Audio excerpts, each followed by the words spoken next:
Help from above, part 3. Praise the Lord. So the sub-theme for this teaching is highly recommended. Praise the Lord. I like us to start off with the book of Esther.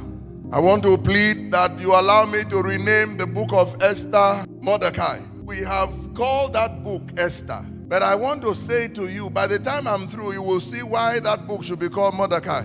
Praise the Lord. Because the book started with Mordecai and ended with Mordecai. We have celebrated Esther so much, but there is an helper we have ignored. That helper is called Mordecai. Praise the Lord. Esther was a slave girl. Esther was in captivity. They had moved all of them into captivity. And Esther was not just a slave girl.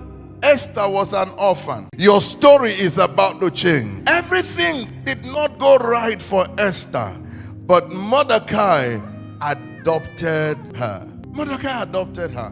Mordecai was a gate man. As a slave, he was made to sit at the gate of the palace. And then there was this announcement that came that the king wanted a replacement for Vashti. And as soon as Mordecai heard it, he said, why would I not push my adopted daughter to join that screening? And he called Esther. There is a screening going on. I want you to be part of it. That was the first recommendation.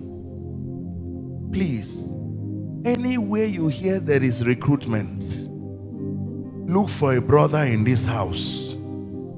Look for a sister who doesn't have a job. You never know what's going to end up with that guy. Am I talking to somebody here?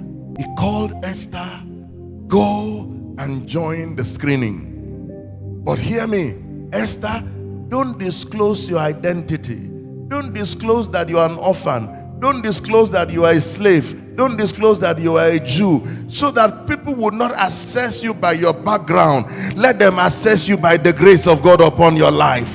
Am I talking to somebody here? Sometimes we open up our background and people assess us by our background and not by grace. From today, I pray that those that have been wrongly identified, those that have been wrongly programmed, those that have been wrongly rejected, may grace locate you today. May grace locate you today. In the mighty name of Jesus.